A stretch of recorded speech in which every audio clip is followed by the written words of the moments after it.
And I do believe that most men want to please their woman. Oh, really? Yes, they do. So we shouldn't be faking it. No, Ever. because if you fake it, you'll never make it. And I love that. Don't fake it because you won't make it. Unless you're trying to get ahead in your career. Fake it till you make it, right? That's different.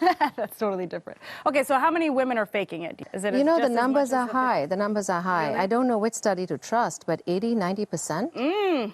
Maybe more. That's a lot. So what do you, okay, so a woman comes to see you, Dr. Bawa, and says, like, I'm not orgasming. Like, what can I do to change this? Do you look at just the partner? Is it something with her specifically, or is it a whole range of issues? It's a range of issues. You have to see the complete picture. Right. And that's why I started my podcast, Dr. Sex Fairy, because I wanted to educate people on the various factors that lead to orgasm. Orgasms don't exist in isolation. You can't have an orgasm if your relationship is not in the right place, if you're not truly connected with your partner. Right. So There's that's mental aspect. You know, your brain is your most important sexual organ by far. So it's not your penis, it's not the vagina, it's your brain. Wow. So your emotional state, your psychological state needs to be correct. Whether you need a sex therapist, whether you come speak to me, whether you speak to a girlfriend, or for a man if he speaks to his buddy. You know, we need to talk to people about this. We need to figure out how to get in the right headspace.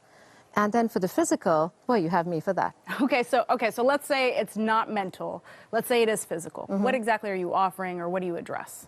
I first want to know if a woman is postmenopausal, perimenopausal. Did she just give birth? Is she a diabetic? Does she have other conditions that may And all of lead these to a things problem? actually affect... Yes, they do. Certain autoimmune conditions. You know, it's a very complex thing. Then, has she survived cancer? Or is she struggling with cancer right now? Yeah. You know, this is a tough problem, and more women need to be upfront about it and start talking about it. Because if we keep sweeping it under the rug, again, who are we helping? Not Nobody. ourselves. Nobody's getting pleasure then. Nobody's getting any pleasure. So that's things that you would address. So how would you treat it? I treat it different ways. I have come up with a range of treatments, and I do them together because they're very synergistic.